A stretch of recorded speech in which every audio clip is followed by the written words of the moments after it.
Sabe aquela pergunta que todo mundo já se fez? O que será que o futuro nos reserva? É uma das questões mais antigas que existem. Mas e se eu dissesse que existe todo um campo de estudo formal dedicado a investigar o que textos antigos e sagrados dizem sobre o que ainda está por vir? Pois é exatamente nisso que a gente vai mergulhar agora. Essa fascinação pelo futuro, convenhamos, não é de hoje, né?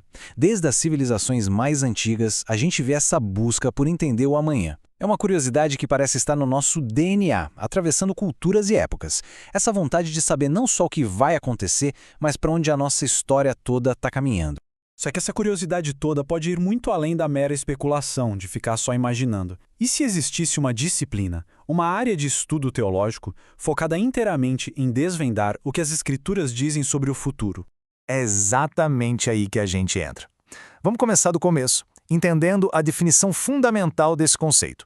O nome é escatologia. Parece um palavrão, mas a origem é bem simples. Vem de duas palavras gregas. Eschatos, que quer dizer últimas coisas, e logos, que a gente já conhece como estudo. Então, juntando as duas, fica fácil. Escatologia é, de forma bem direta, o estudo das últimas coisas. Tá, mas últimas coisas, o quê, exatamente? A preocupação central da escatologia é justamente essa: mergulhar nos textos proféticos da Bíblia e tentar interpretar o que eles querem dizer. É um esforço para compreender as promessas e as previsões sobre o futuro que estão ali. Certo. Se o foco principal é a profecia, então, qual é a base para esse campo de estudo? De onde ele parte?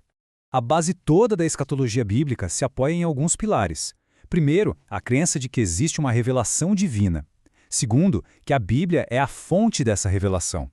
E como essa revelação aponta para eventos futuros, o estudo naturalmente acaba se concentrando na interpretação da profecia bíblica.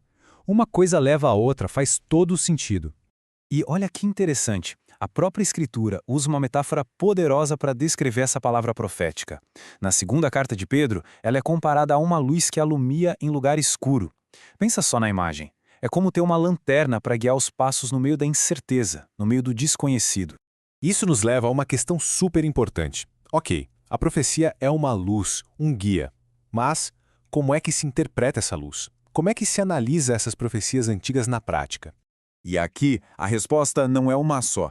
Na verdade, existem abordagens teológicas bem diferentes para tentar compreender esses textos, cada uma com sua própria lógica, suas próprias ferramentas. Basicamente, a gente pode ver dois caminhos principais.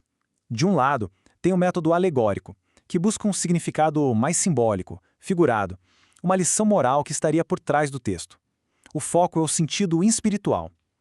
Do outro lado, tem o método literal, que é mais pé no chão.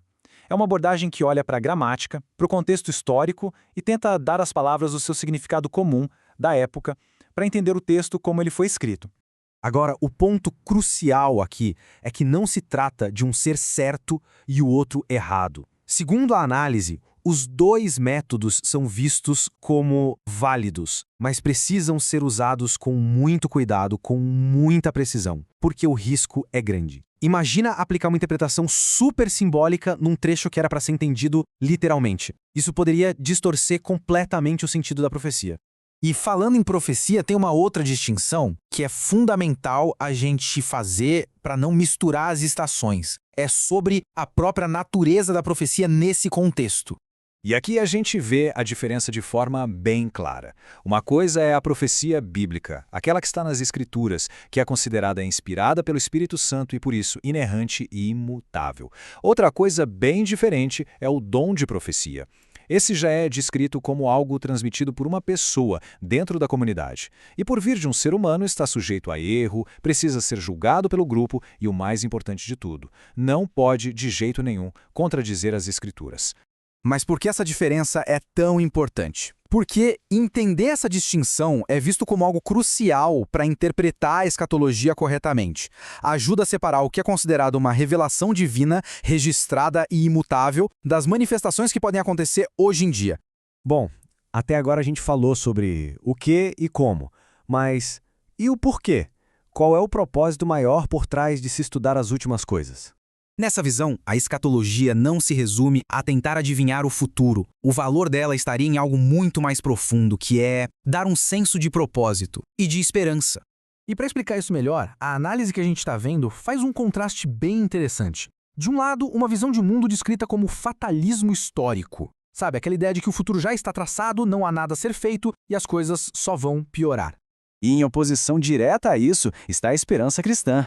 Ela é descrita de um jeito bem poético, como uma jornada de peregrino em direção a um futuro glorioso.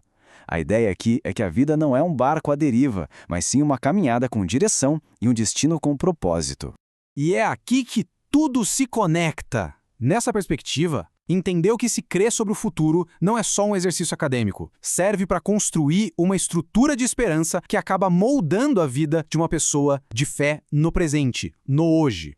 Isso nos deixa com uma reflexão final que eu acho que transcende qualquer sistema de crença. É uma pergunta poderosa para se pensar. De que forma uma convicção sobre o fim pode alterar fundamentalmente a maneira como uma pessoa vive o seu dia a dia, o aqui e o agora?